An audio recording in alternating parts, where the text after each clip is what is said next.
Cubs fans, and welcome to a brand new edition of Cubs on Tap. Happy Monday. Happy opening day of the winter meetings. We are Cubs on Tap. We are back, and it's a full barn again. I feel spoiled, gentlemen. I get to be with all you guys on the microphone again for what, the second time in like the last 3 episodes? This is Banana Lands. As you heard, it's a full barn. I am Ron Luce, joined by Joey, Juice, Nick, and Tyler. Gentlemen, happy Monday, boys. How are you guys? Not all at once. That's literally what I was. Hey, I'm good. I'm good, guys. I'm doing great. I just got if you noticed, if you watched on our Twitter today, I just got back from the Gaylord Opryland Hotel, which Yes, you did. Sounds way too fancy for a winter meeting. Yeah, no, it was. It actually was. I kind of felt out of place. It's a very nice hotel. Fun fact: Yeah, I've actually stayed there nice once. hotel. It's a very nice hotel. I've stayed there. Cool, Ron. Yeah, It's cool. but yeah, hey, I'm doing great. Just got home, and yeah, first time going to the winter meetings, and I'll say that if you're a baseball nerd, check it out sometime if you're close to it. I got to see guys I got all the reporters and people that we all follow on Twitter, the guys that we see on MLB TV and stuff. I got to run into just about all of them. With that being said, as we all know, nothing really happened today as far as moves. So there was a lot of just standing around looking at each other, like kind of like that the Shrek meme when they walk into what's the town they walk into and there's like nobody in there. It was kind of like that. But with that being said, it was still a fun time. I'm gonna think about it. I've got that song in my head, and I welcome. Duloc. There you go. Yeah, that's it right there. But the cool story though, like I was telling y'all before the show. We are already so far off the rails. Before I left though, I ran into Jim Leland doing what Jim Leland does best. He was sitting outside smoking a cig, and I had to congratulate the guy. But just a nice human being. But yeah, fun time today. Fun time. It was good to finally get back on here and talk to you guys. Hell yeah, man. Well, we appreciate you sharing your winter meeting experiences. That was exactly how we wanted to lead off the show because that was big news. You were down there. You got to experience it, and we are certainly glad you did. Joey, Nick, Juice, how we doing, gentlemen? Good. Very good. That's about it. Doing good. Just waiting. Just a lot of waiting around. I feel that. As our friend Jeremiah here says in the comments, and if you want to join the comment section like Jeremiah has here, be sure to head on over to the On Tap Sportsnet YouTube page or Facebook page. Like, subscribe, hit the bell button. You know the drill, and you will know when we always go live. And you can join the conversation just like Jeremiah has here. But as he said perfectly, inserting the "come on, do something" meme once again, 100%, and we're all kind of waiting here, right, boys? And that's kind of where we want to start because Tyler, speaking of you being at the winter meetings and getting to experience everything, and we're going to come back to something that you learned today from a Marquee Sports member. But first, I told you guys we'd get raw reaction to this Carter Hawkins quote that Jesse Rogers put out about 5 minutes before we went live. These are the comments from Carter. He was asked about filling holes and waiting for prospects to arrive at those open positions like center field, third base, and first base. Here was the answer. Quote, if you check all those boxes with free agents, you start to block the prospects coming up. We're in a unique spot where guys coming up through the farm are knocking on the door, but not necessarily pounding on the door quite yet. That could happen really, really soon. He continues. That's the give and take that we have here. We want to compete in 2024. We want to have a great team in 2024, but we also don't want to do that at the expense of players that are going to be a part of the future for a long, long time. Gentlemen, my question to you guys, raw reaction here. What message is Carter Hawkins trying to send about what the Cubs are going to do this offseason? They're not splurging at center field. Okay, elaborate on that. I'm sorry. PCA is going to be your starter in May. Oh, okay. He's knocking down the door. He had a tough struggle. That's my initial take. Everybody else, I don't know what he's talking about because you got to fill holes. You with guys stuff. think when I hear that, Do you guys think, and I was going to ask this, I was thinking about this on the drive home.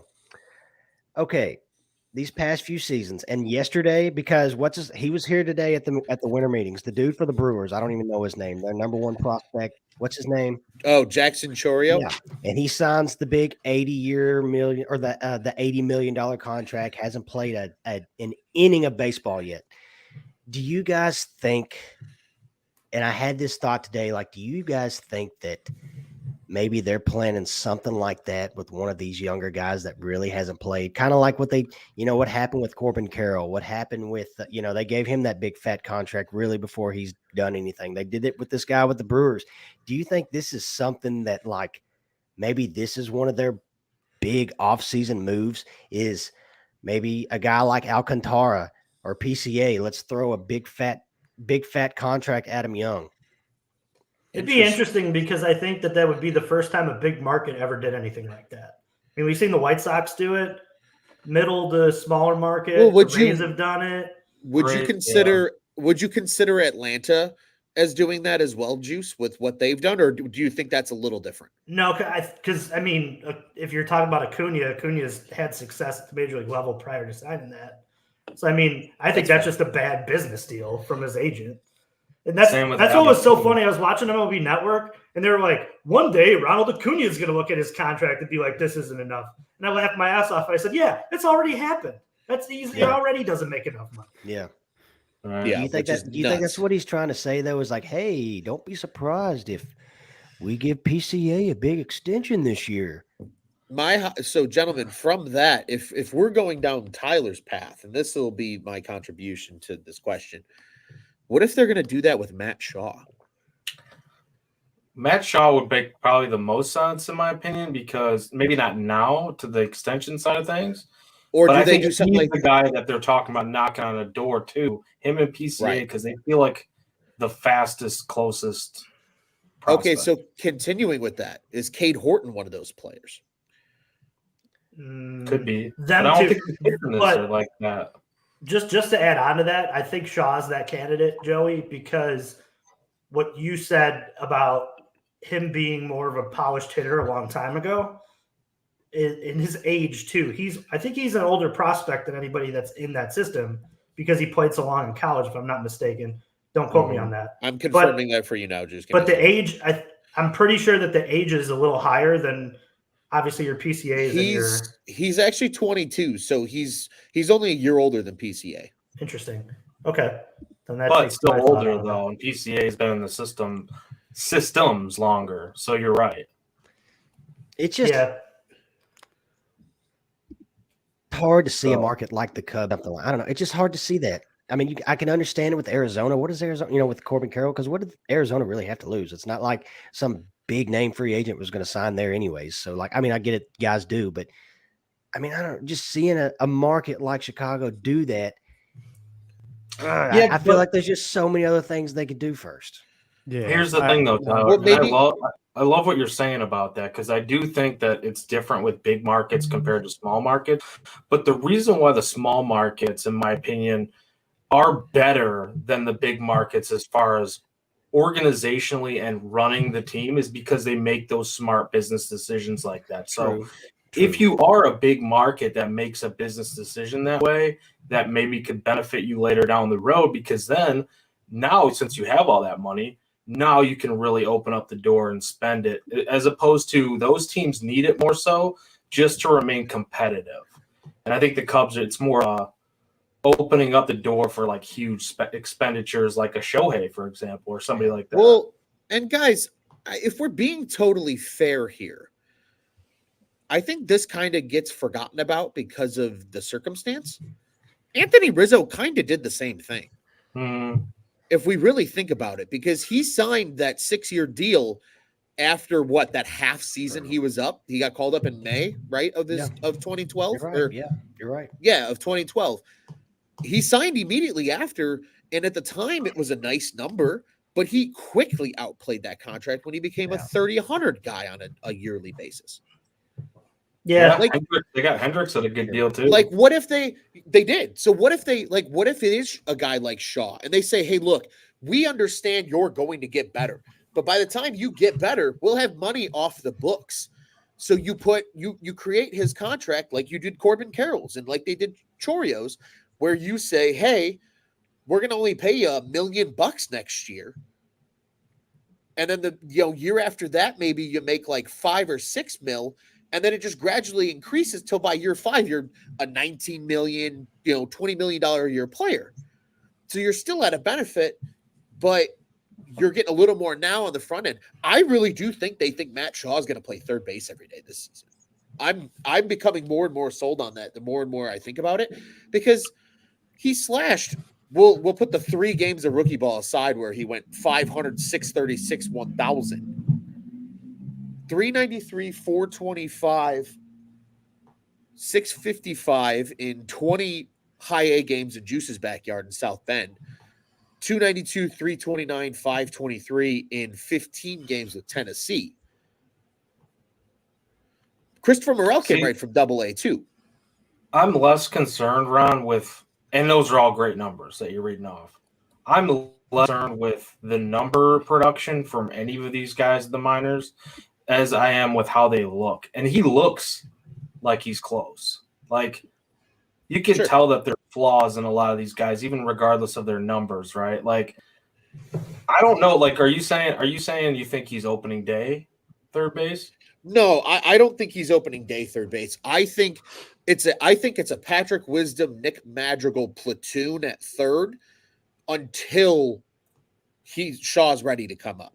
It feels like a lot to bank on, though. Like, that's a lot to bank on. He only played 3 games at third base all last year in the minors, though.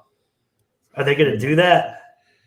They put so much emphasis on defense. See, this is what I think this comment's about. GMs aren't stupid. They're going to get in these negotiations, and some are not going to go their way. It's a good way of covering it up at the end of the day. You could say, we really believed, and swing it in a way of like, we really believe in the young talent we have here at that position. Yeah. And we didn't want to go over a certain number. Yeah. And we think that PCA can handle the everyday of a center fielder and not bring back Cody Bellinger. I think that's kind of the way that – and Carter too. I think these whole GM meetings are like, pay no attention to the man behind the curtain, but everything's going on over here. That's what these meetings become. And I think the sad part is it used to not be that way. It used to be very open, and negotiations used to hear trades, used to hear potential stuff out there. Now it's like you don't hear it until it drops. Who foresaw the Seattle Atlanta trade? Oh yeah, last night. Nobody. There was no rumbles of that prior to that deal being made, and that's a huge trade because Jarred Kelenic could play. He could hit. He could hit, man. Yeah, he hit probably the longest home run at Wrigley. That thing's still going. Granted, that was a pretty head scratch. Can I add on to that too, real quick, Juice? I think also this is a ploy. Like, you make a great point there. I think it's a ploy too to kind of maybe drive up the price of some of these prospects in trade market value. Because if you're saying that, if you're sitting there saying these guys are so close to knocking on the door, these guys could potentially win over a starting role very soon or be ready to go in the majors, and we're kind of building around them, that automatically you're basically pushing back the resistance to other teams. Like, I don't want to give up this prospect, so he's that good. But you might see a sucker, kind of like what you like saying, the sucker at the poker table of like, well, yeah, but we're going to take that risk because this guy's guaranteed. We feel really good about this guy, so let's part ways with this prospect that might be close, and we really believe that, but we're going to make it sound even better than what it truly is. I think that could be a lot of that too. Maybe that's an interesting point. Nick, I want to hear your thoughts, buddy. What do you got to add to this? What is your take on what Carter has to say? That's a great point. Yeah, I think like you said, it's a lot of like smoke and mirrors in which it is like a lot to be banking on if you're going to be giving someone a contract like that. Matt Shaw is like a perfect candidate there. I could see it, but it's a lot to be banking on. But if you're talking about these prospects in this way, out publicly like that, it just gives more value to potential trades and things of that nature, because you're talking about a guy that might be close to MLB ready rather than going to sit in your farm system for a while and gather dust. So I think it is more along the lines of like you're trying to increase the value of that, and like you said, cover yourself, because not everyone's going to get the guy. So it kind of covers you. It says, oh, we believe in our guys. We believe that we have talent as well. But I don't foresee what happened with the Brewers happening with the Cubs. I think it would just be a lot to be banking on, especially when you can have that big free agent. And I'm more of a guy that wants to see a proven player, especially when you're built to win right now and you want to be a team, like you said, ready for 2024. If that's the case, you want to have someone that is proven rather than spend your money on someone that, hasn't exactly proved it yet. Yes, Matt Shaw is, like you said, a perfect candidate for that.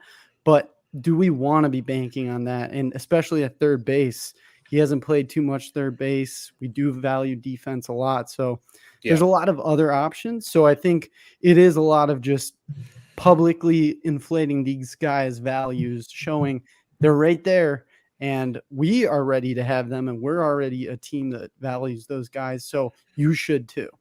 Yeah, maybe there's something weird here to say. Like maybe they're trying to drive up PCA's price and execute a really big deal of some kind that, again, might come out of the woodwork, right?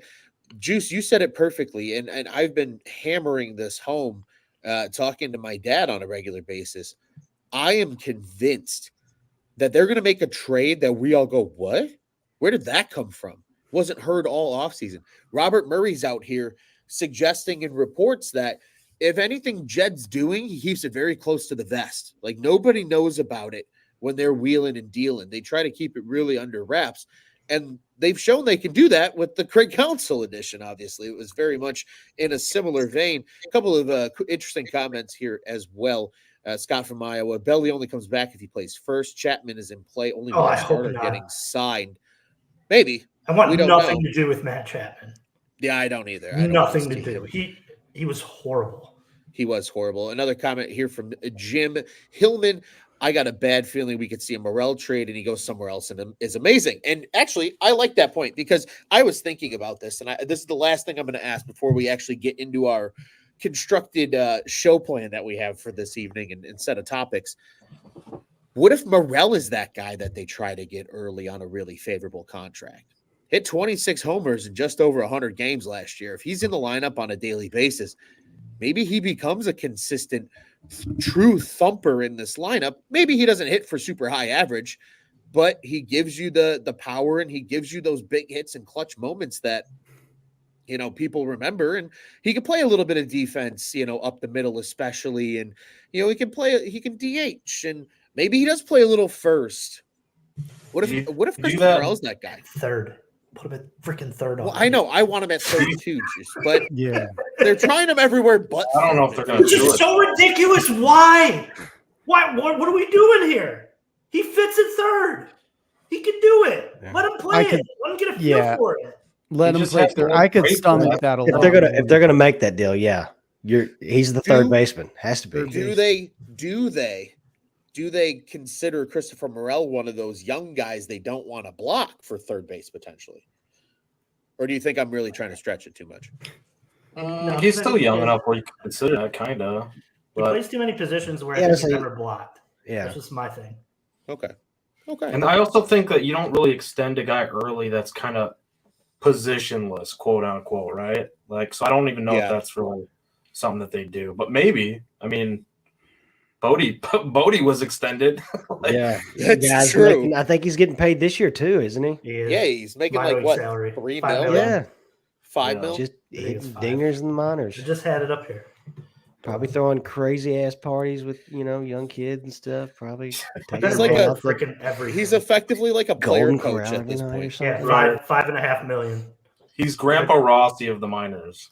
Yeah, legit. That's funny. Gentlemen, that was a fun starter to the show, really, and we're already 20 minutes in. Incredible stuff here. We're going to move into the meat and potatoes of the show tonight, and as displayed here on your screen, if you're watching along with us, if you want to join the conversation, head over to YouTube and Facebook. On Tap Sportsnet is the page name. Gentlemen, let's dial into this thing. The Shohei Ohtani rumors are everywhere. And I mean absolutely everywhere. Scott's in LA says no sign of Ohtani. All signs are pointing to Chicago. Jeremiah reminding us that John Morrissey and John Heyman have conflicting reports, which at this point, it feels like a ton of things that they are constantly conflicting on.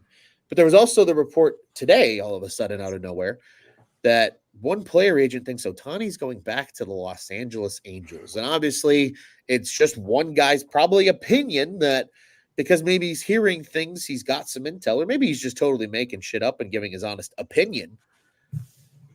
But there's belief that Ohtani could go there. There was some rumors about Ohtani and the Blue Jays. A lot of people are saying the favorites for the Blue Jays. Tyler, you mentioned that talking to us about your winter meetings experience, that a lot of people in Nashville think Ohtani to the Blue Jays makes sense. What do you guys ultimately think happens here with Shohei Ohtani and potentially the Cubs? Because as Alap said a little bit earlier here in the comments, I'm losing hope on Ohtani to the Cubs. Is anyone able to hype him back up? Gentlemen, thoughts on the Shohei situation? Juice, maybe let's start with you. So I'm kind of getting towards Alap's side of it, and I hate to say that I wouldn't want some type of superstar name in Shohei Ohtani to be here. I do. I want the Cubs to be in this thing to the bitter end, but I also too I don't want this to hinder any other moves that they could possibly make either. The longer you wait, the more other talking between teams that know they're not in the Shohei sweepstakes are making, and they're making headway with other players who would fit well in your team. The interesting part is I haven't thought the whole time he's truly coming here. I've tried to get into it. I think he's coming, but I don't want anybody to think that there's not a route post Shohei Ohtani going anywhere else where the Cubs did not have just a crazy great offseason. I think that's worth mentioning prior to going in on this Shohei stuff. But if you're gonna look at it glass half full, like much of us do here, being Cub fans, the quietness is a good thing. And you always have to go back in history and look at Shohei Ohtani, and the first time he came over when he was posted, he really enjoyed the Cubs presentation. He really liked the city. The problem with it was it wasn't close to home, and he didn't know what life would be like in a major league city, and how life would be in America. So that's why he chose the Angels in a lot of ways. The other part too is to remember is that Shohei Ohtani has interesting control in the Angels front office and their team in general. And that comfortability may be something that Shohei Ohtani really, really enjoys. And having that control to move around and to do things his way may be another thing that gives the Angels the edge. I mean, obviously he is comfortable there. He knows he's comfortable there. But to each their own. I've refused to believe any report here and there that he's coming, that he's not coming. But if you're a Cub fan and you want to look at it half full, the goal of this whole thing was to operate in secrecy. The Cubs have done that. I'm sure they've done a great presentation for him. And I'm sure the offer is on par with all the other people. Yeah, and a lot adds on to your conversation here, Juice. He says, I'm with Juice. Don't be too preoccupied with Shohei and miss out on other free agents and possible trades, especially if you don't think you have a realistic shot. Nick, do you think the Cubs have a realistic shot, or do you think these other reports carry a lot of weight with Ohtani? Yeah, I mean, until I see the report of where he's going, I honestly have no idea. My only thing is I do not want him to go back to the Angels just for baseball's sake. I think that would be terrible for baseball. Now, the thing with the Cubs, I'm with Juice 100%. I do not want to be missing out on so many other free agents because we're so preoccupied with the Ohtani sweepstakes. And a team like the Dodgers seem like they're right there. So I think it could come down to the Cubs and the Dodgers, but I would hate to see us miss out because we're so preoccupied with that. And for him to say, he cares a lot about winning, it would be tough to see him go back to the Angels. So I think that's a report that's kind of like just out of thin air, kind of just, throw something to the wall and see if it sticks. Because till something comes out, like you said, it's been very much a lot of shocking news. So I think this could be one of those things where we're absolutely shocked with what occurs. But we have a great city. We have a great team, the number one fan base. It's hard to see him not see an offer that's on par with the others and go another direction. So I'm still excited. I'm still in on it. I want to see Ohtani in pinstripes. I like it. I like the positivity. Tyler, what do you think? I mean, I agree that the Cubs do still have a shot of signing Ohtani, but at the same time, it wouldn't surprise me. I talked to Adnan. I'm going to butcher his name, Adnan Verk of MLB Network today. Just had a casual conversation with him. I was like, "Hey, man, where do you think Ohtani's going?" And the more he talked, because he was all about Toronto. He was like, Toronto's got, the young core, that they're in this window. A lot of their guys still have at least 2 years left on their contract. He's done, he's owned Japan. He's owned the United States. Let's go to Canada and try to, let's conquer that as well. They've got the pitching staff, all that kind of stuff.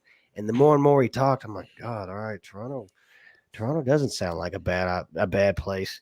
But with that being said, with the Angels report, if he goes to the Angels, it would have to be, I would think, and I don't see it happening, but like, part of me wants to be like, man, it would have to be like on a 1 year.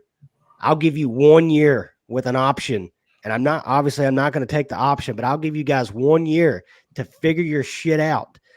And that would be the only reason I could see him going to the Angels. Because if he goes back to the Angels, then what both Nick and Juice both said as far as like he cares about winning. Really? I get it. He has maybe more leeway in the Angel system and all that kind of stuff. So that's maybe he's comfortable there. I asked this question last night as far as from a Cubs fan standpoint. Is it Ohtani or bust for the Cubs? And to go back to what you guys were saying just a while ago, I feel like it would be bust if they spent their whole entire just time on all this on just Ohtani, and then you see guys like Bellinger go away and guys like Glasnow get traded to somebody else. Adnan talked today. We were talking about Bellinger today, and he was like, "Man, I'd be honest with the way teams are spending and the way teams are desperate right now. I wouldn't be shocked to see Ohtani get a contract well over $200+ million." And so just think about this. Imagine if, okay, we lost out on Ohtani. We spent, the most of the offseason going after Ohtani, and we didn't get him. Oh, hey, Cody, you guys want to come back to us? Oh, yeah, sure. But that price tag we talked about before the season, this is Scott Boras obviously talking. Yeah, that just went higher on you guys. So maybe that 200 looks more like 250 now, and so you don't want to shoot yourself in the foot doing that. But obviously, yeah, I want Ohtani in Chicago. Joey. Love what you guys have said so far. Tyler, you make a great point about, potential 1 year deal and then maybe cashing in again. We saw Correa do it. Plus, the other side of that is, too, I don't really see that happening. But, the other side of that, too, is he doesn't have the value of the dual threat for this season. So if he does do the 1 year with the opt-out, then next year he becomes that much more enticing, and he can lock up a ton of money for himself in a term, too, because regardless of the offensive season that he has this year, the one thing that would hurt him the most is devaluing himself as a pitcher, and he's not going to devalue himself as a pitcher this year because he can't pitch. So hitting-wise, I think you have one rough year hitting-wise, even if he does. Let's say he has a down year. I don't envision that happening. I don't think anybody does.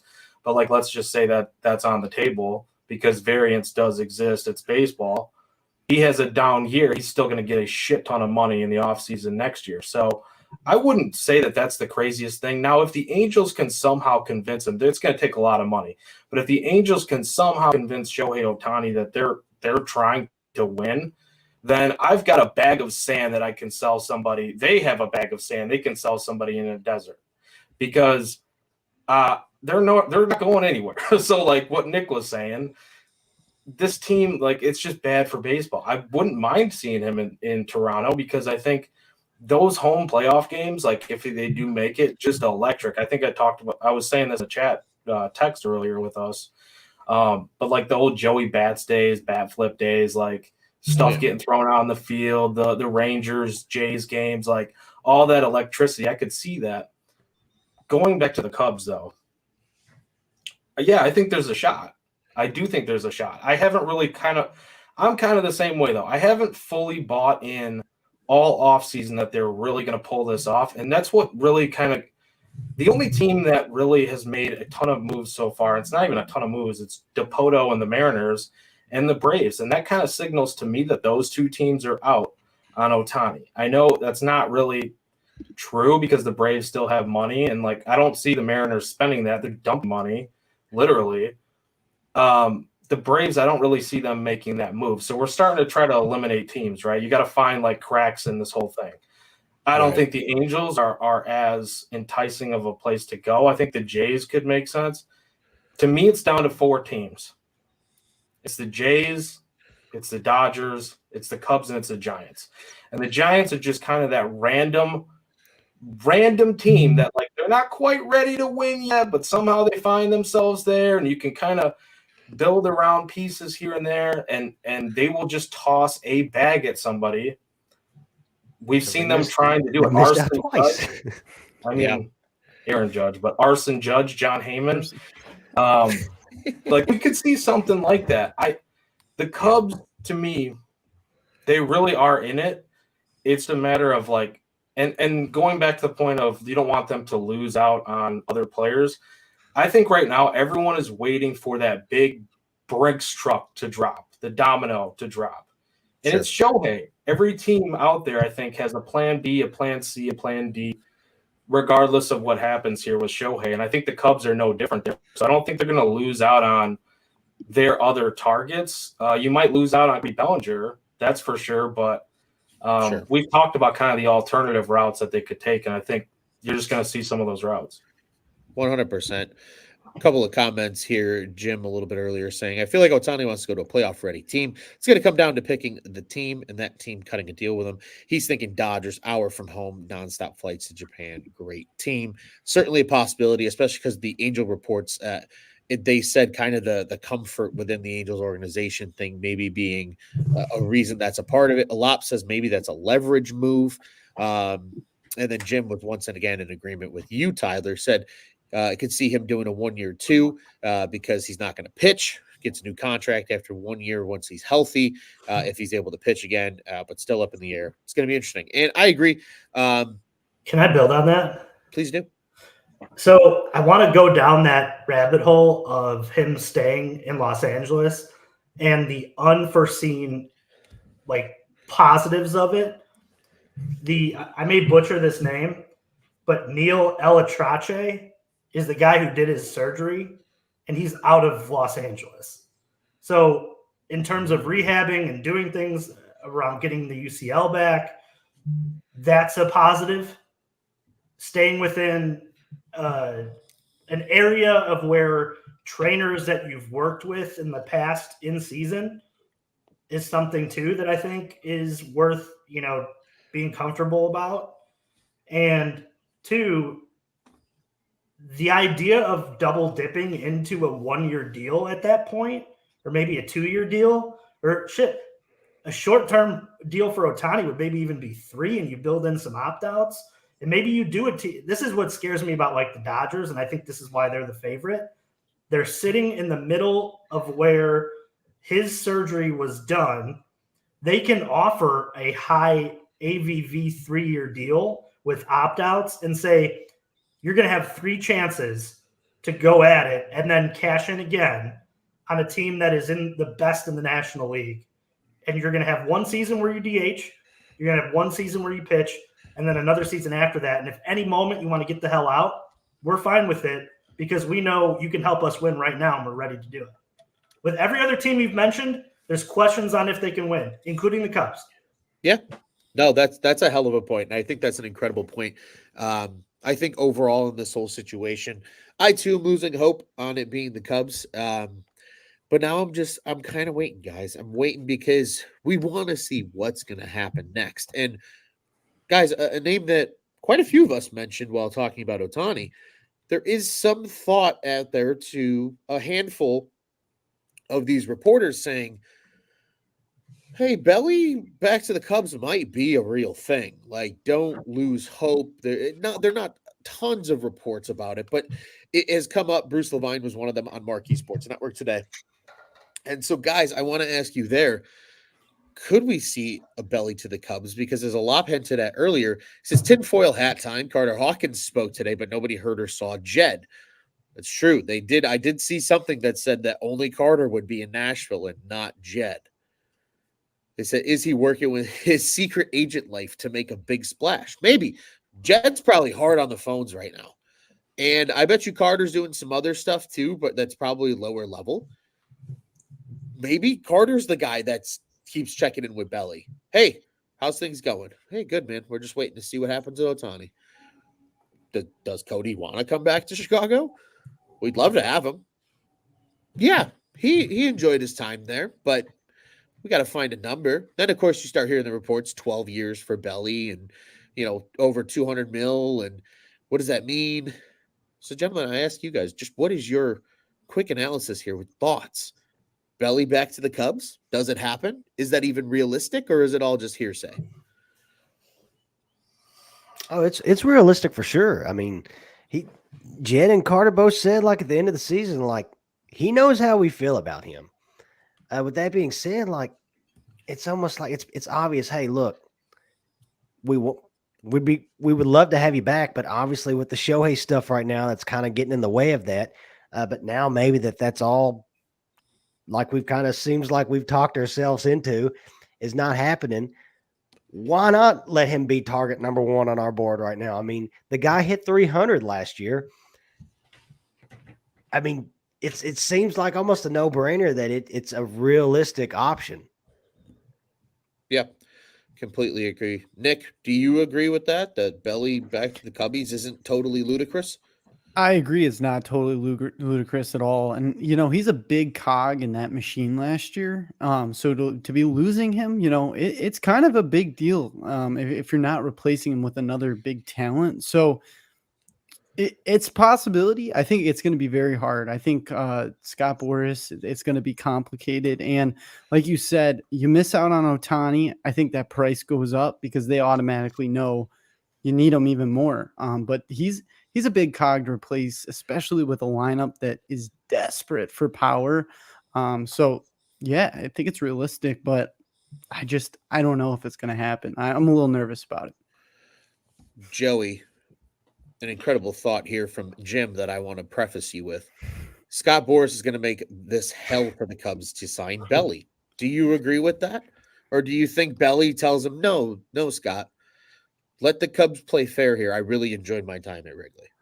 Well, I think Boras is going to make it hell for anyone. It doesn't matter if it's the Cubs. It doesn't matter if it's the Yankees. It doesn't matter. Whoever wants one of his clients, he's going to make it hell for. But that said, it doesn't really matter. Like, if you hit that number that they're comfortable with, or if you're bidding another team, you got the player. And that's usually just generally how it works. I don't think that Belly's going to give them some sort of, friendly confines, friendly discount, Chicago Cubs discount. I don't see that happening. You can if you read between the lines in some of his interviews, like postseason or after the season, I don't know if it was during the postseason, but it didn't sound to me like he was overly eager to come back. It was more so like, yeah, I liked my time there. I enjoyed my time there. Happy that he was a Cub, and, all that. I'm sure he would come back, but I don't think he's like, I need to be in Chicago. I think he feels comfortable with where the Cubs were able to get his career back on track.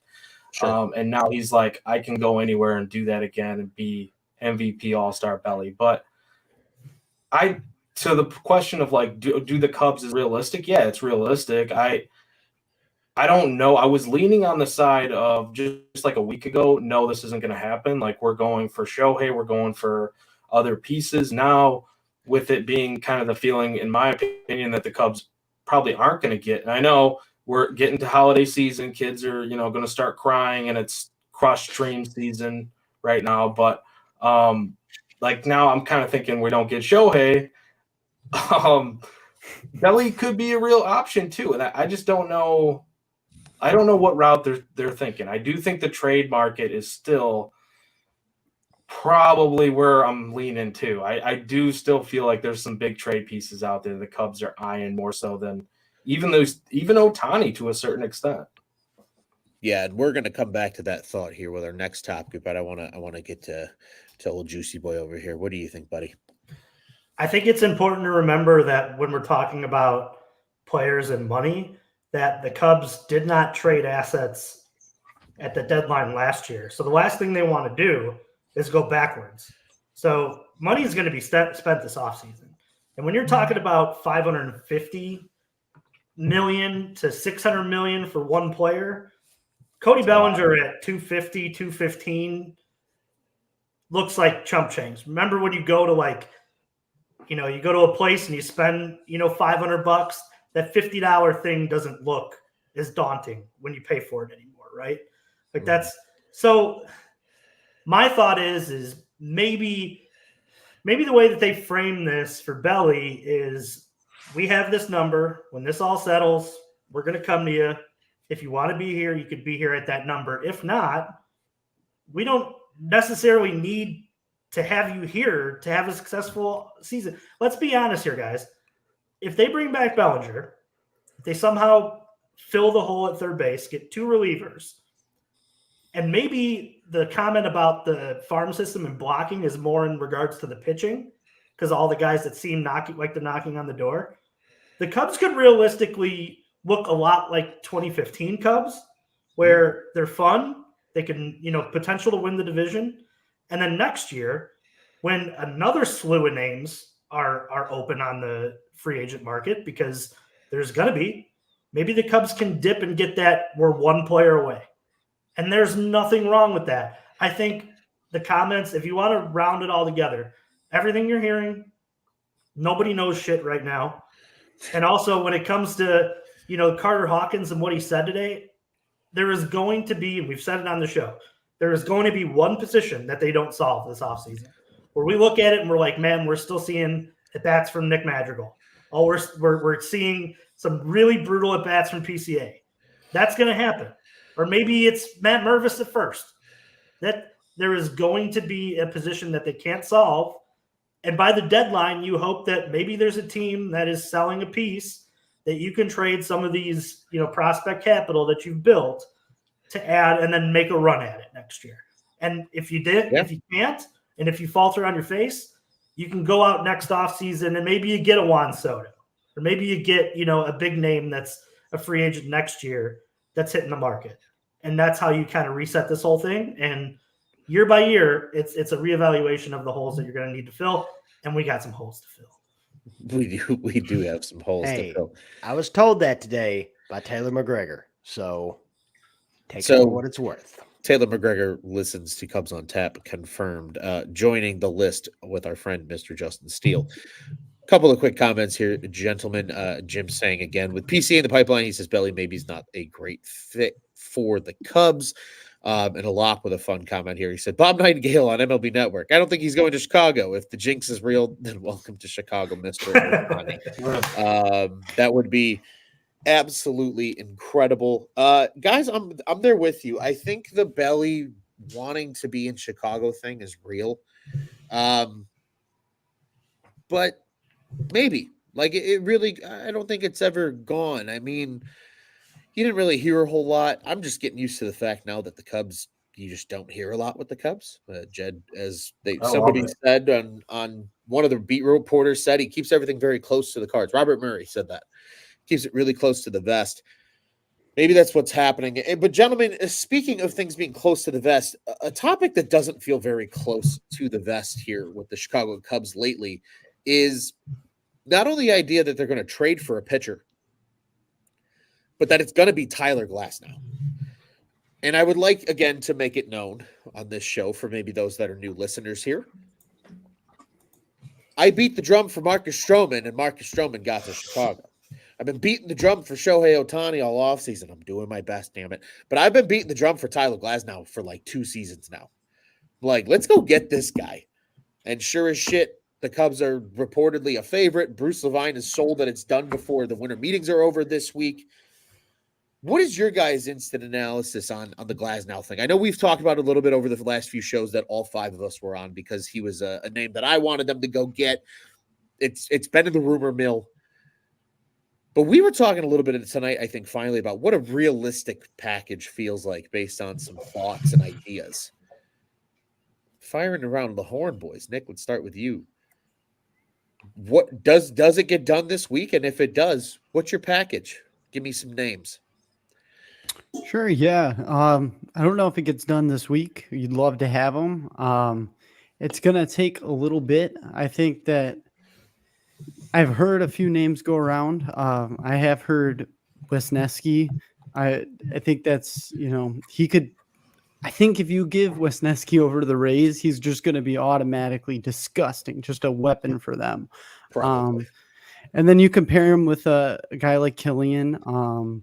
But it's definitely going to come down to if the Rays are enticed enough to know that they can build up a guy to be their weapon. So I think that, Wisniewski is an option. I think that's very appealing to them. So it could be that with a pairing of Killian. And then there's other directions, obviously, as well. I wouldn't want to see too much given up, but he is just such a proven starter that you need that guy. So it's someone that I think they should be focused on definitely putting their cards in on and going and getting. Juice? Yeah, I dove in even deeper post our show last week and kind of looked up a little bit of Tyler Glasnow.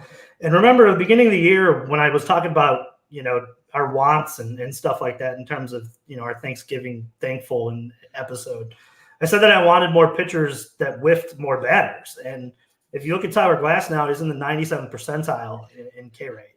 So you're talking about a guy who doesn't give up a lot of hits. When he does, they're hard hit.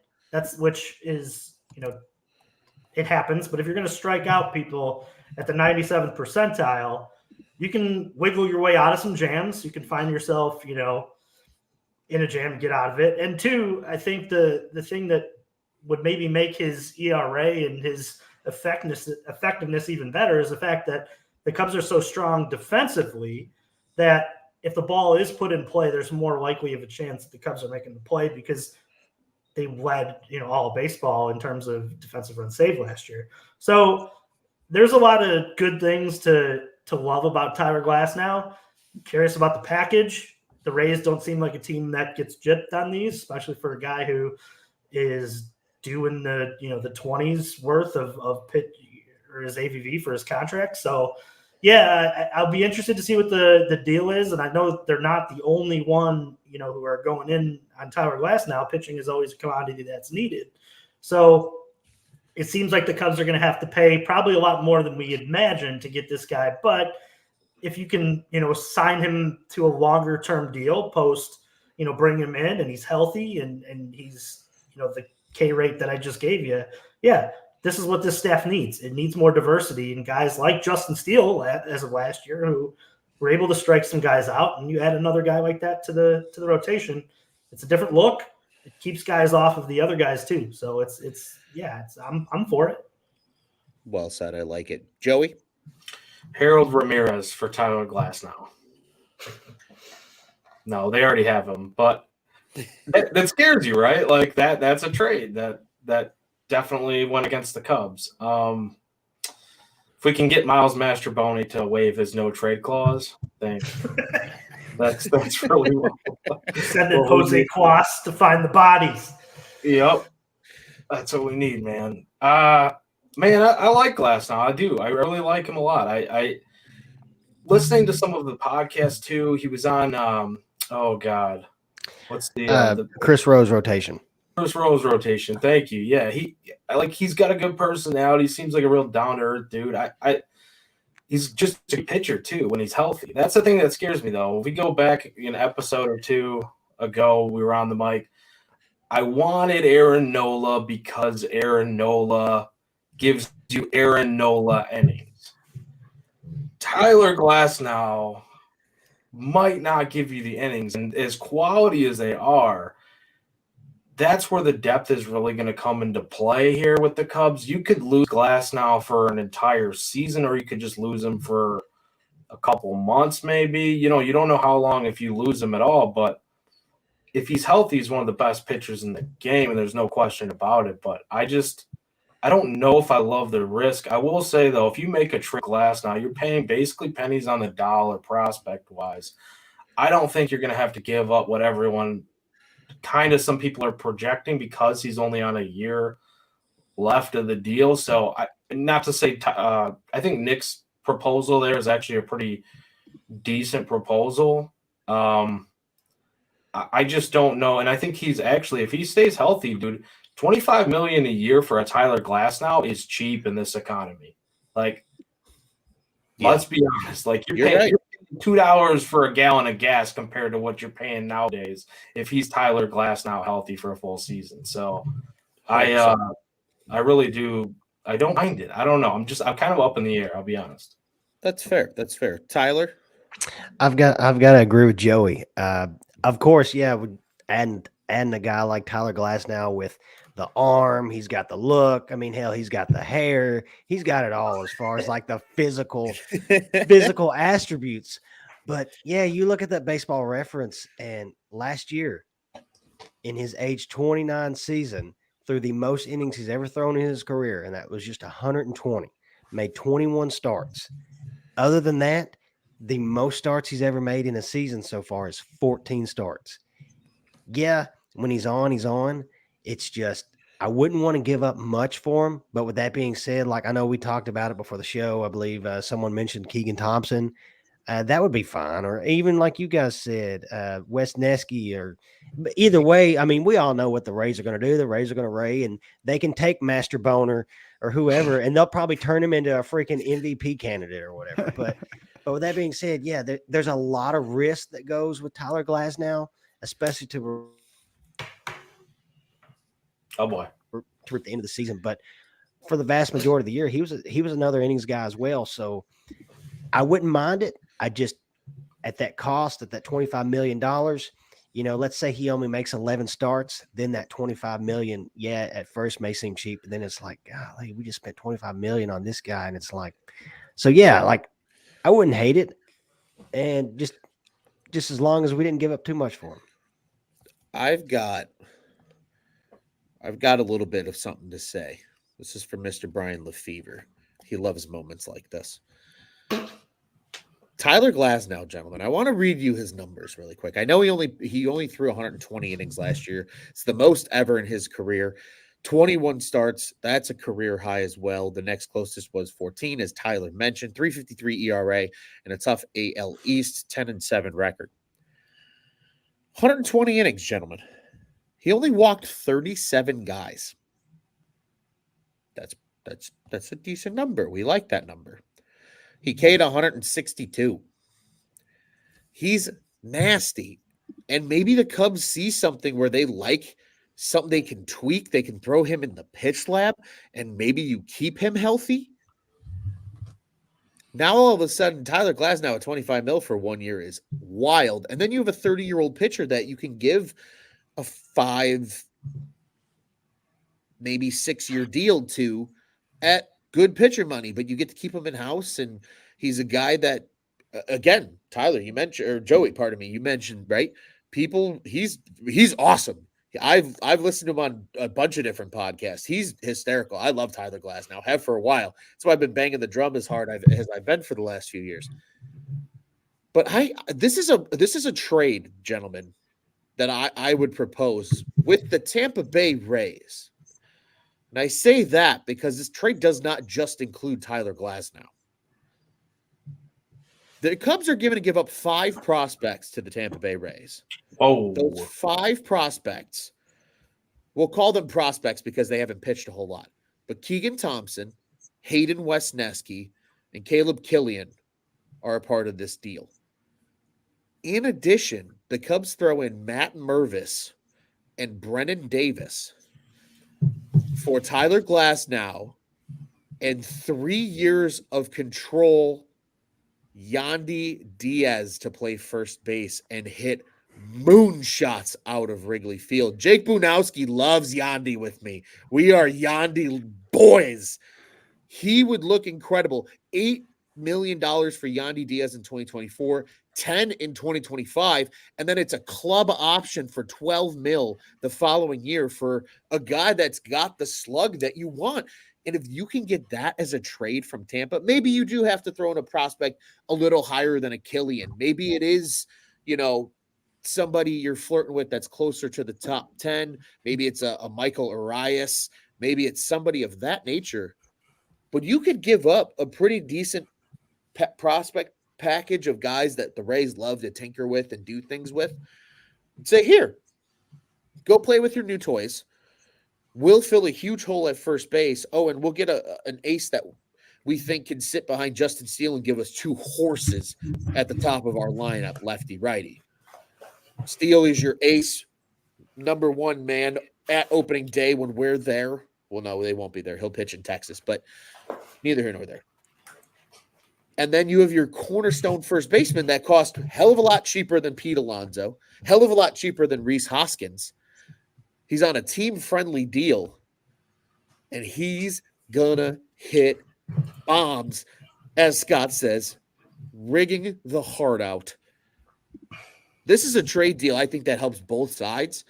And maybe this is why Jed is off in some classroom somewhere at the Gaylord Opryland Hotel, just banging away on the keys of a keyboard like a kid whose paper's due at midnight and it's 11:50. Trying to hammer out a trade here with the Tampa Bay Rays, not just for Tyler Glasnow. I think if it was just for Glasnow, the trade would have been done. I think Jed's trying to swindle another piece. Maybe it's Isaac Paradis comes in to play third base. There's a lot of hype that his name's out there. And maybe they don't have to give up as much. Maybe it's a total, hey, you go take a risk on these two guys for little to nothing. And if they hit, it's huge for the Cubs. And if it doesn't, you didn't give up a lot. I bet you Jed's banging out some spicy shit with the Tampa Bay Rays, gentlemen. And it's going to involve Tyler Glasnow. And then Ron's going to have to party. And maybe there's a night of a Mankini on the horizon in celebration, because I want Tyler Glasnow on the Cubs. Gentlemen, we're going to start to wind the show down. Not entirely, but I've got some rapid-fire questions for you. I primed you with this, guys, in the pre-show here that we were going to get to these, but I didn't want to tell you what they were. Two pieces of quick news that I thought were relevant, just wanting to share. Officially, minor league deals today. Edwin Escobar, who is the pitcher that was formerly with the Diamondbacks, went overseas and played in Japan, has come back, signed with the Cubs. He's a lefty, as I mentioned. And then Ethan Roberts back with the organization on a minor league deal after being one of the non-tender guys with the injury. Brandon Hughes, Cody Hoyer, the other two names in that. Still haven't heard anything about them, but they could come back, potentially minor league deals as well. But gentlemen, first of two questions for the four of you, and I will provide my answers as well. What is the first move the Chicago Cubs make at the winter meetings? They're going to do something, at least one thing, I think. But what do you think is the first move they make at these winter meetings? Tyler, I would like to start with you and put you on the hot seat. They're going to sign Rhys Hoskins. Okay. Totally against what I said. No, that's fair. That's fine. We like that. Joey. Man, that's bold predictions, huh? I mean, that's what you're asking pretty much. I don't know, dude. That's like the $1 million question, right? Like, please do something. Turn the stove up. Like, turn the heat up, Jed. And I want to know what you think. What turns the stove on?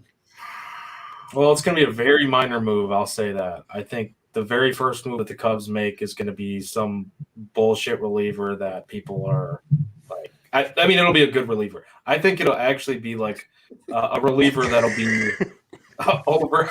Yeah, kind of contradicted myself. It'll be a reliever that's actually overseas, that was pitching overseas last year. Oh. I'll say that. Interesting thought. Nick. They get Yamamoto. Ooh! They win the war and they get Yamamoto. Yep. Alop is rolling with you, Nick. Yamamoto. That's a spicy one. That's a hot one. Scott brought this up a little earlier in the comments. Scott, I'm sorry I didn't get to your comment in the flow of the show, my friend. But his pick, Snell, he said he thinks Snell would look good in Cubby blue pinstripes. Hey, he's been kind of quiet this offseason. He's been very quiet. I don't like that at all, though. Yeah. He's too not for that money. I don't want Snell. Juice, who's your guy? I know Juice's is going to be off the wall and probably the one that ends up being right. No. Who do you think? Never. I don't know. A reliever. That's.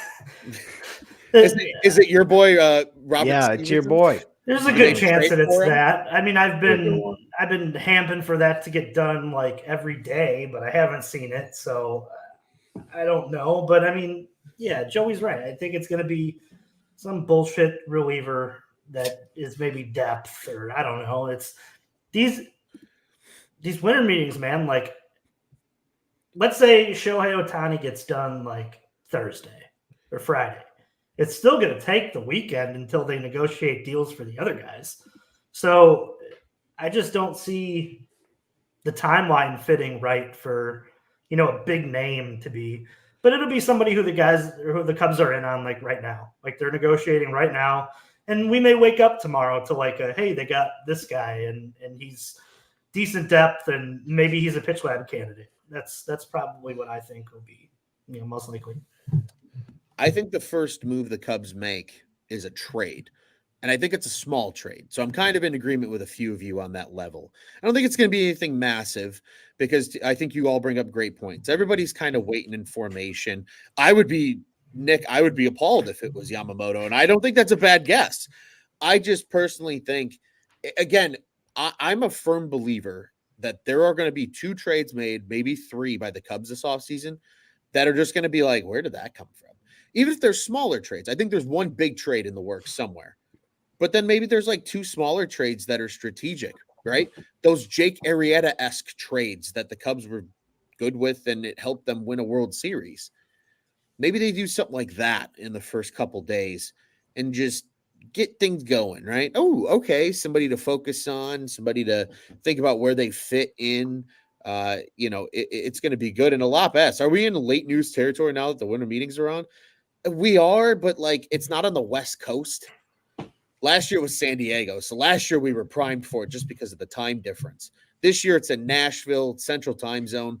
We're probably in the sweet spot right now as we hit the 1 hour mark here. And it's 9 o'clock. Like we're probably winding down for the night. These guys are probably getting together for a couple. They're getting drunk right now. They're on the hashtag Kraken movement, and maybe we do see some stuff earlier in the morning tomorrow, like you said. But I think it's going to be a small one. Alaf says he needs to sleep. I feel you, brother. I think we all do. There. Last question for you guys here before we spin it around for final thoughts and begin to wind this thing down. Which team makes the first major move? Period. At the winter meetings. Which team? The Braves. Ooh. They already did. Well, I don't think the Kelenic trade counts. No, I'm just playing. I mean, I think it's the Dodgers. Yeah. I think it's the Dodgers. I think it's the Yankees. I think the Yankees are going to get desperate. I think they're going to keep hearing whether it's the trade for Soto or it's Son and Belly. I think they are going to make some big desperate move.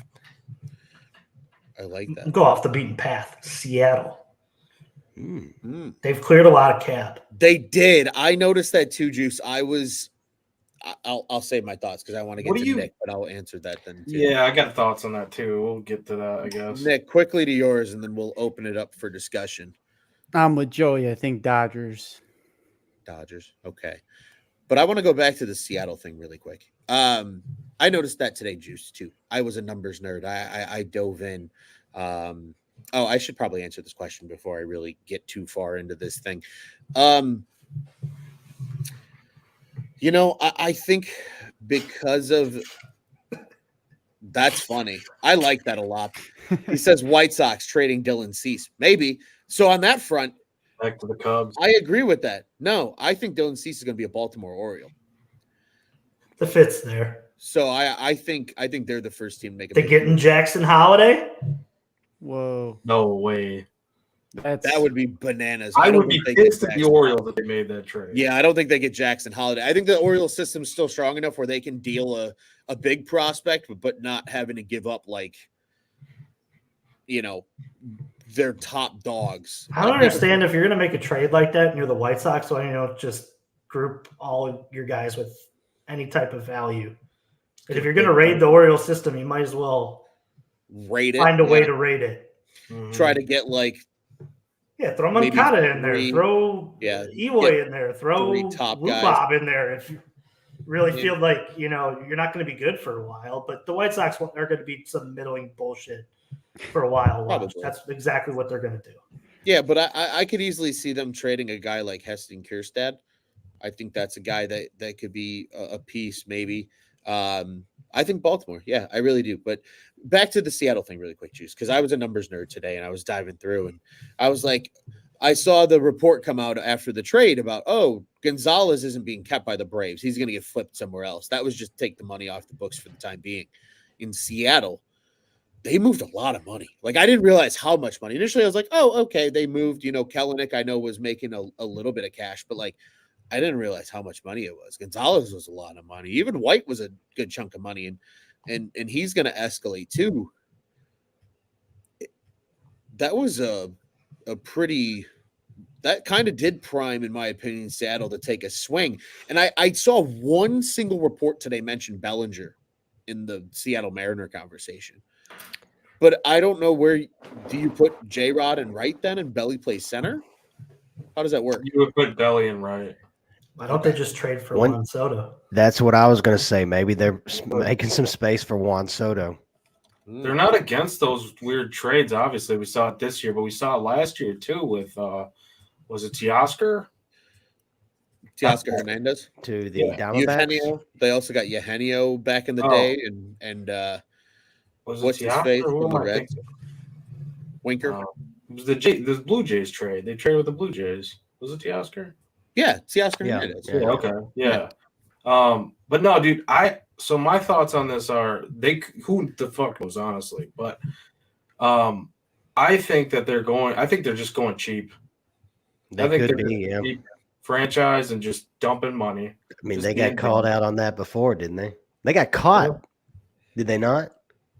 I mean, they're going to make some little signings probably here and there. Who knows, man? But didn't their owner like get caught saying a bunch of crap about that at a was like a country club thing or something just a few years ago?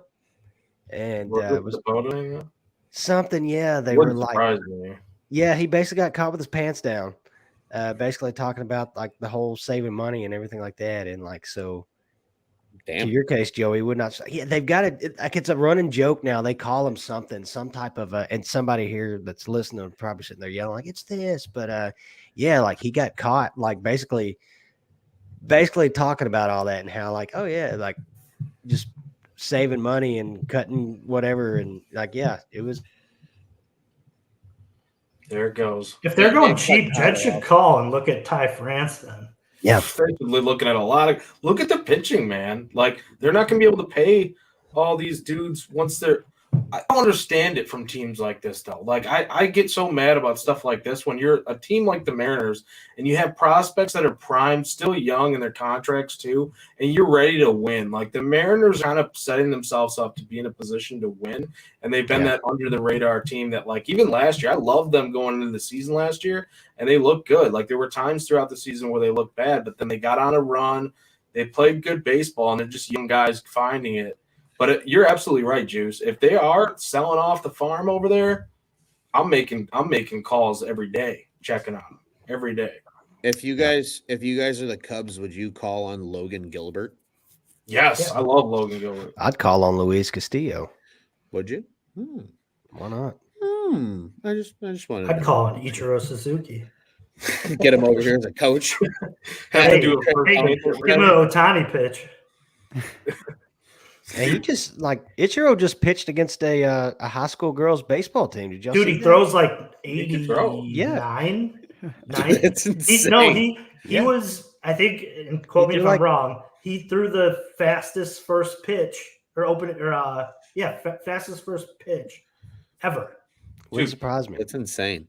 He throws harder than Kyle Hendricks. I know. Like, he should be our closer. That's incredible. That would be something. That'd be something. Some fun comments here before we throw it around the horn for some final thoughts. Alop says, sleeper Cardinals, they're acquiring fun for cash considerations because they're so boring per Chris Bryant. LOL. Yeah, fuck St. Louis, as everybody knows here. Fuck the Cardinals. Yeah, 94 miles an hour. First pitch. That's bananas for Ichiro. Absolutely bananas. Scott from Iowa. Any talk about Mike Talkman, solid bench guy? For Christ's sake, Scott. What about Patrick? Any talk about the fourth outfielder? It was his birthday the other day. That's about it. It was. Talkman is arbitration 1, so he's gonna get like $1.5 million or some shit. He'll be back. Yeah. I'd be shocked if they don't bring him back for pennies on the dollar. This is why I love Scott. Depth perspective. Scott loves everybody on the roster. That's like number 23 to 26. Hey man, gotta look out for the little guys. I respect the hell out of it. I really do. That's true fan stuff right there. Scott's true fan stuff. Well, he's not really into offense because he's a Bear fan and he likes Iowa. Scott loves Patrick Wisdom so much he's calling him the starting third base. No, Scott, stop! You're gonna make my ears bleed. Hey, in fairness, there are only 9 guys under contract right now for the Cubs before the arbitration, pre-arb guys, etc.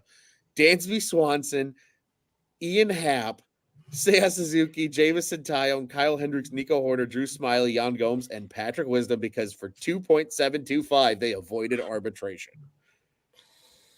He's a good bench player. It's fine. No, it's not fine. Not fine, Joey. All right. It's not fine. My nightmare continues. He's going to hit like 170. He's going to hit one juice. He's going to hit 13 great home runs that Scott like jizzes his pants over. And one of those 13 is going to be like a game winner on opening day when we're at Wrigley Juice. But here's the thing, guys. I want to actually get serious about Wisdom for a second. No, are you? I will just mute you. Oh, well, hang on. I Wait a will minute. mute you. I don't think Juice wants to get Don't kick me out. Don't kick me out. Just real quick. I will mute you.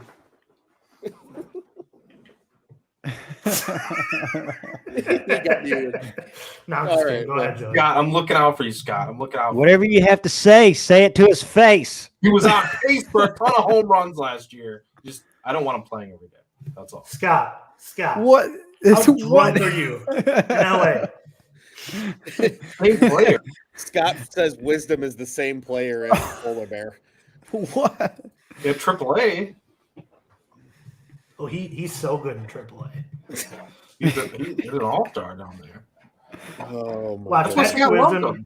Patrick Wisdom's going to be like the Cubs. Like, well, how many managers we had? 43. He'd be like the 44th manager of the Cubs. No, like when Council's done. I thought Council was 44.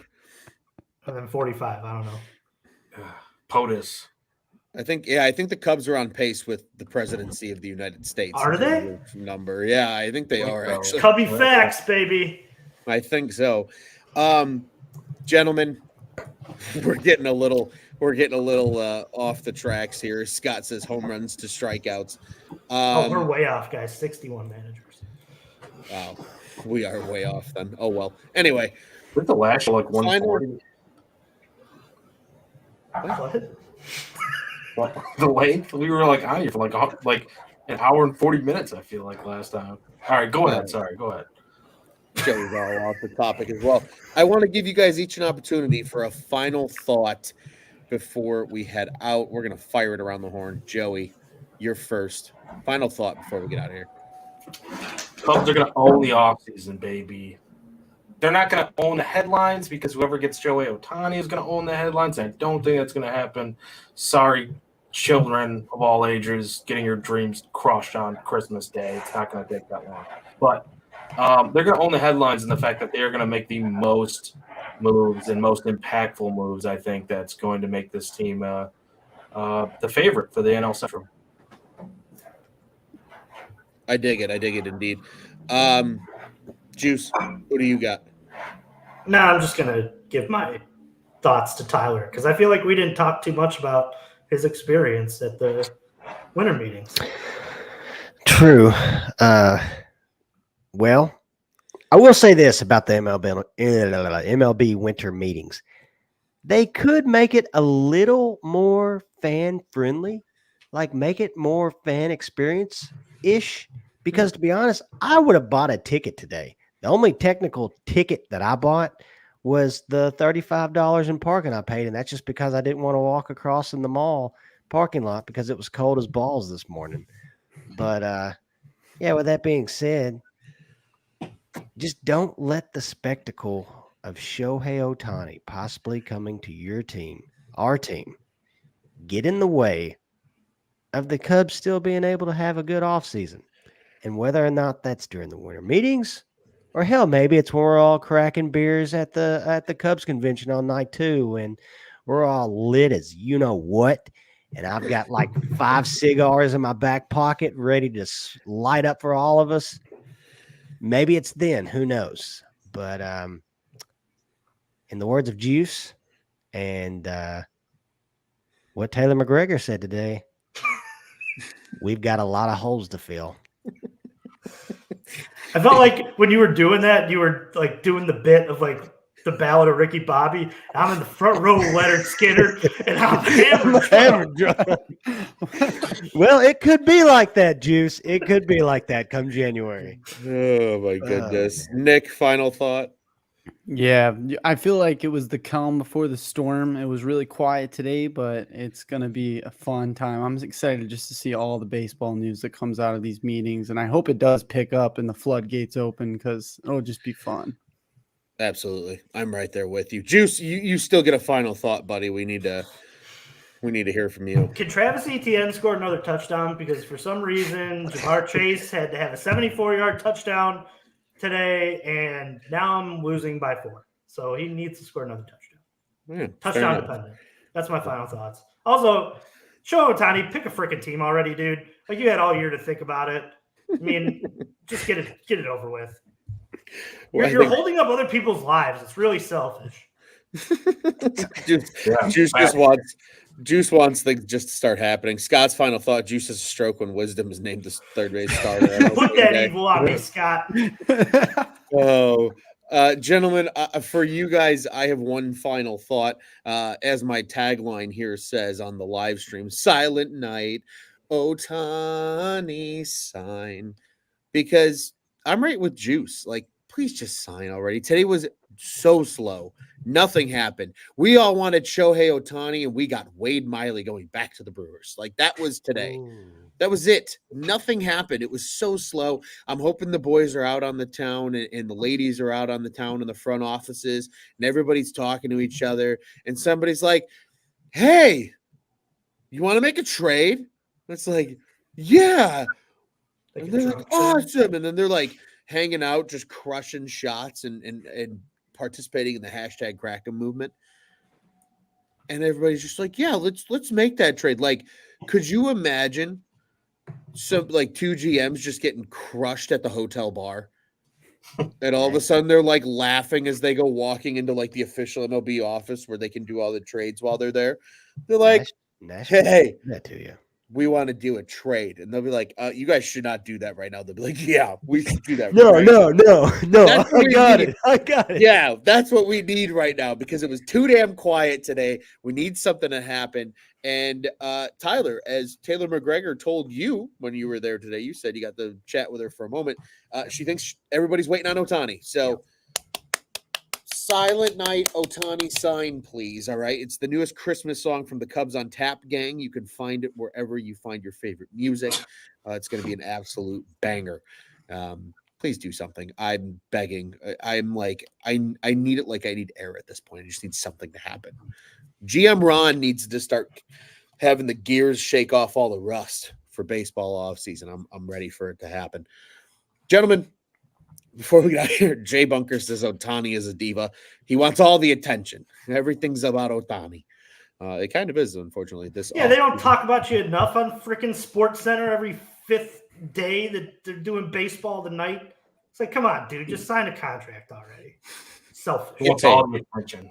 Go get paid. Go get paid. Then everybody else can get paid once he gets paid. It's just selfish, Ron. What if the just fans? selfish. What if everybody just started giving Ohtani an ultimatum? You have 3 days. Yeah. All of them. You have 3 days, Ohtani. All of baseball puts the What are you deadline. talking about? You have Just 2 imagine, days. Like one of those bombs from 24 that go beep, boop, beep, boop. Do it. 3, 2, 1 now. Back across these. Joey, Just did you start watch a yelling lot of and 24? screaming. Joey, you look like the type of guy who watches Juice. 24 every weekend. Oh, I did not. I've never seen it. Juice is fully revealing his favorite TV shows from yesteryear. No, didn't watch 24. Oh, then why was that of all things you're? Because my sister and my dad watched 24, and it was always on. I was like, I don't watch this show.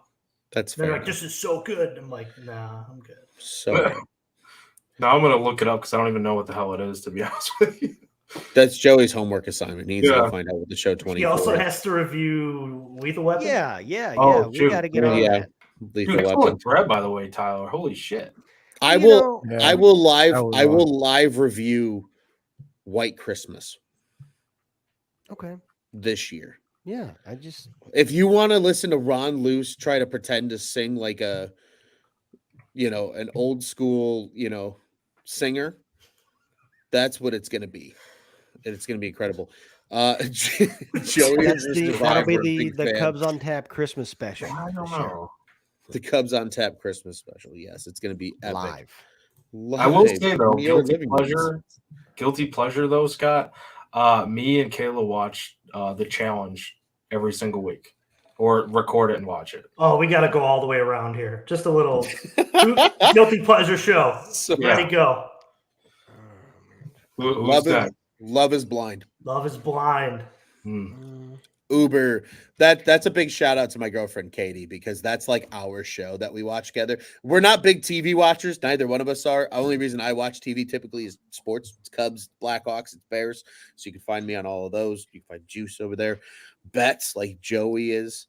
It's turned into a promo.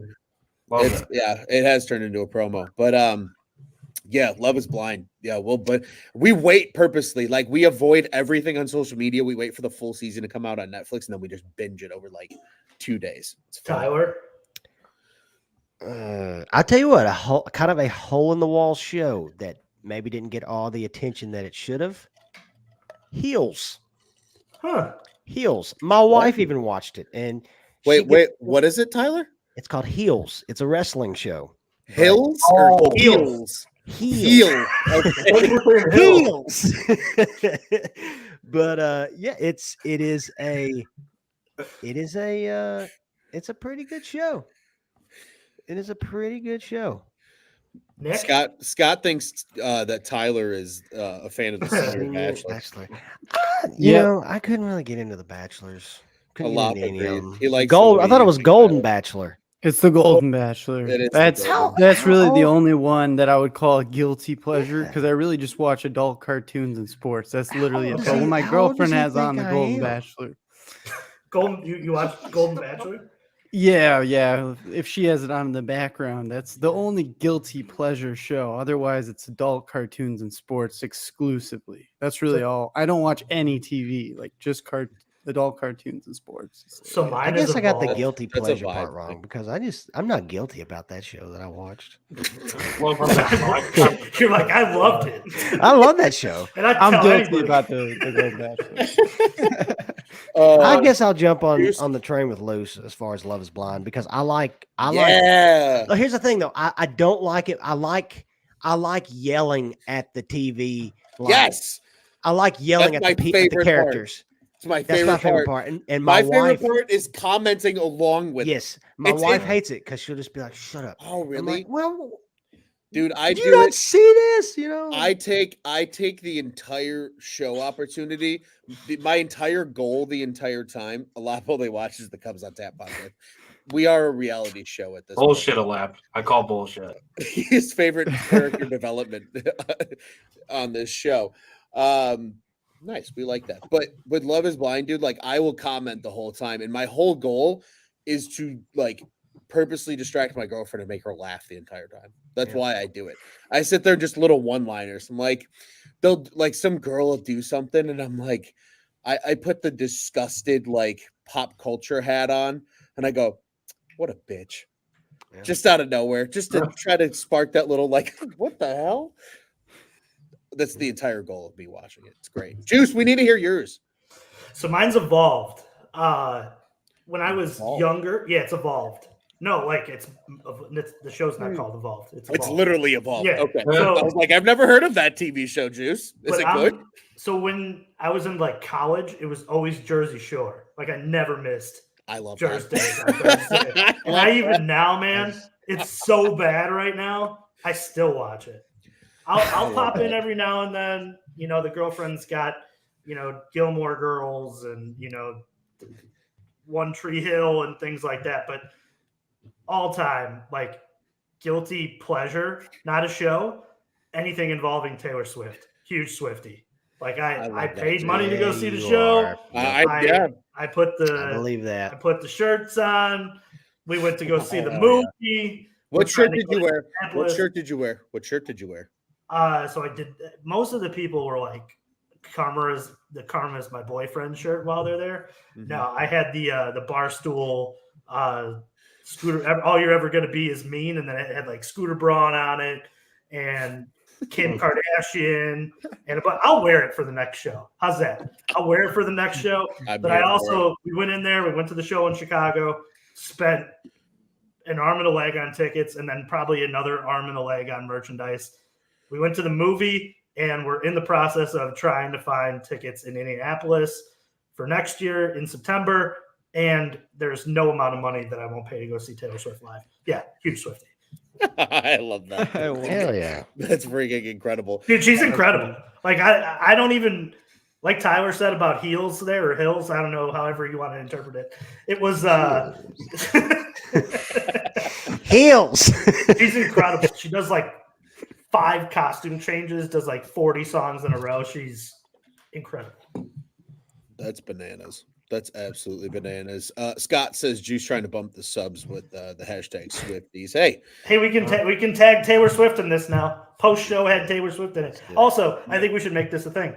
Post show questions where we just don't talk. Post show questions, just for the off season. Just like this is how this is for the Cubs fan that needs to just like bullshit with other Cubby fans. Yeah, this is the part for you. This is just us BSing about stuff.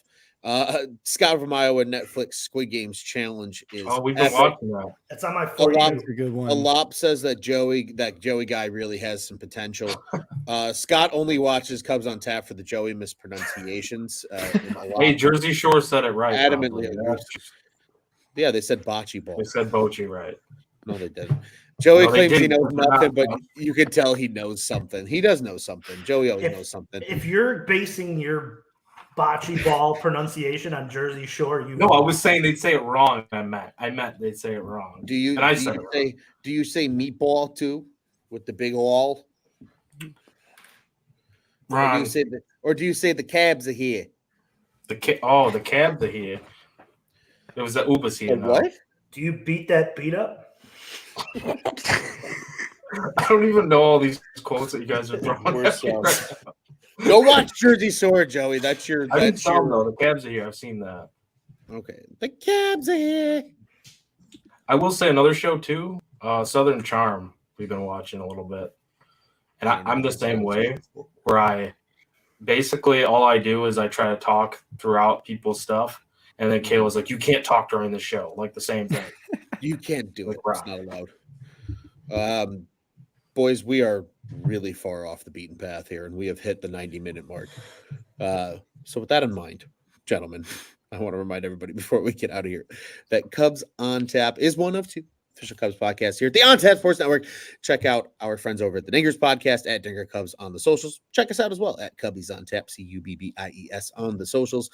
You can follow all of us at Loose on Tap, Teddy Freddy 270, Joey Knows Nothing, Nick _ on Tap, Juice on Tap. And be sure to follow all of the contributors here for the Cubs side of the house. We've got it all. Bears, Bulls, Blackhawks, you know the drill. And Cubs fans, you have Sox friends. You send theirs to ours, and they can be friends over at Sox on Tap. Gentlemen, the On Tap Sports Network, ontapsportsnet.com, at On Tap Sports and on the socials, the On Tap Sports Network. Go and check out what's on tap in Chicago sports. Jim wants to know, gentlemen, is it Barber or Baba? Alibaba. No, not Alibaba. Like the guy that cuts Like hair. you say, a barber or a barber? Barber. You have a Boston accent is what he wants to know. Did you park the car, Joey? We talked about this, Joey. We were in Boston. There's a clip on our freaking YouTube and TikTok page of you and me talking about parking the car with Smart Park.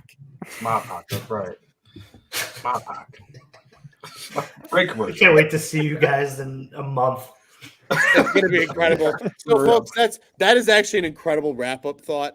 CubsCon is coming quick.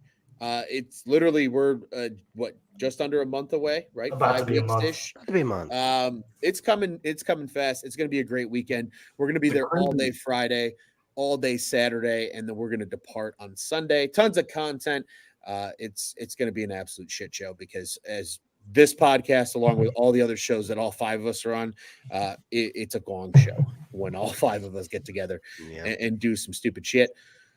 Gentlemen, what do you say we get out of here before the only way we know how at Cubs on Tap?